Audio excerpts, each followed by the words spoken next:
آدم بیرگ بی خاصیته، مثل شوت تو تیرک.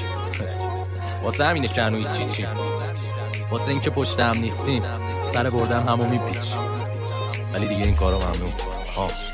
گناه و فکر بهش ممنوع، اصلا با آدم بد چشتی چشم ممنوع، رفتارای زش ممنوع، دیگه داره فاز بد کل کشور رو. اونی که رفته عشقم بود، نمیدونم که کی کجا بشفهمون، که ما دوتا دیگه مال هم نیستیم. رفت منم دندم نرم و چشمم بود. غور ممنوع، تو قرمه گوش ممنوع، دل بکن از سرچ گوسفم بود.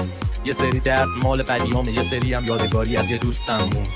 حتی بغل و بوس ممنوع، حرفا رو میشه از رو پوستم خون. رفتارای لوس ممنوع، آره اینجا تاریک اما اون سرنون. Mixed by Erol Beats.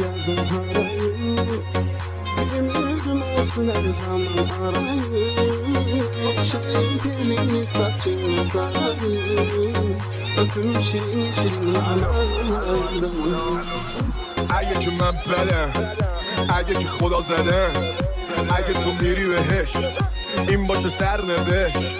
تو خوب و ما بد و سه شک حق و رفیقت اینجوری نوشته.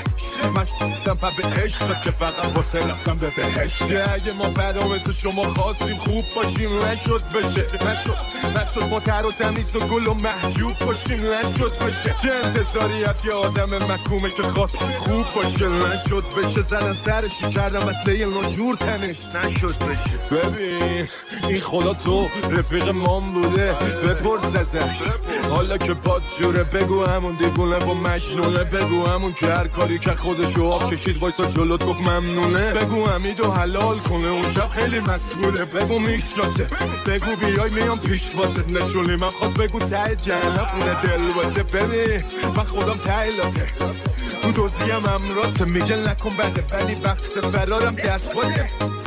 شاید به شک کردم ولی اون کورسوی امید ته دل یه الباته. ببین من خودم خیلی بطلاته، فکر میکنه خدا خوبه مال آدم خوبه، ولی ما بلا بیشتر زد و